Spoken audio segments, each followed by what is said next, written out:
ప్రధానమంత్రి మోదీ దాతృత్వం పుట్టపర్తి రైతులకు విరాళంగా గుజరాత్ ఆవులు. ప్రతి మనిషికి పట్టడన్నం పెట్టిన నాడే దేశం అభివృద్ధి చెందుతుందని, రైతులు దేశానికి వెన్నెముక లాంటివారు. రైతులను ఆర్థికంగా అందుకోవడానికి ప్రధానమంత్రి అనేక సంక్షేమ పథకాలను తీసుకువచ్చారు. అయితే తాజాగా రైతులకు విరాళంగా ఆవులు ఇవ్వడానికి ప్రధాన మంత్రి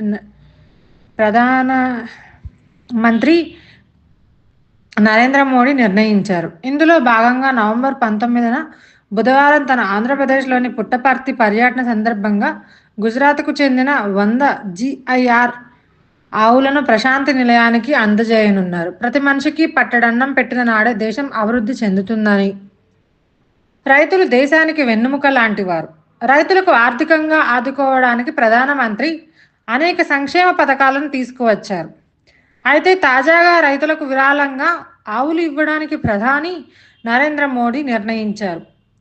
ఇందులో భాగంగా నవంబర్ 19 బుధవారం తన ఆంధ్రప్రదేశ్లోని పుట్టపర్తి పర్యటన సందర్భంగా గుజరాత్కు చెందిన 100 జీఐఆర్ ఆవులను ప్రశాంతి నిలయానికి అందజేయనున్నారు. ప్రధానమంత్రి సత్యసాయి హిల్ వ్యూ స్టేడియంలో సాయిబాబా మహాసమాధిని దర్శించుకొని బాబా శత జయంతి ఉత్సవాల్లో పాల్గొంటున్నారు. మోదీ ఉదయం 9:30 గంటలకు స్టేడియం చేరుకొని 11 గంటల వరకు అక్కడే ఉంటారు. శతాబ్ది ఉత్సవాల్లో భాగంగా 100 జీఐఆర్ ఆవులను రైతులకు పంపిణీ చేస్తారు. ముఖ్యమంత్రి ఎన్ చంద్రబాబు నాయుడు మంగళవారం సాయంత్రం పుట్టపర్తికి చేరుకొని సత్యసాయి విమానాశ్రయంలో ప్రధానిని స్వాగతిస్తారు. అలాగే భారత రాష్ట్రపతి ద్రౌపది ముర్ము నవంబర్ 22న ప్రశాంతి నిలయాన్ని సందర్శించి సత్యసాయిబాబా మహాసమాధిని దర్శనం చేసుకుంటారు. ఉపాధ్యక్షుడు సిపి రాధాకృష్ణన్ అదే రోజు శ్రీ సత్యసాయి ఉన్నత సంస్థల వార్షికోత్సవానికి ముఖ్య అతిథిగా హాజరవుతున్నారు. నవంబర్ 23న జరిగే సత్యసాయిబాబా పుట్టినరోజు వేడుకలలో పాల్గొనడానికి రాత్రికి అక్కడే బస చేస్తారు. సత్యసాయిబాబా జయంతి వేడుకలను అనేక మంది ముఖ్యమంత్రులు, కేంద్ర మంత్రులు, విదేశాల నుండి ప్రతినిధులు కూడా హాజరు కానున్నారు.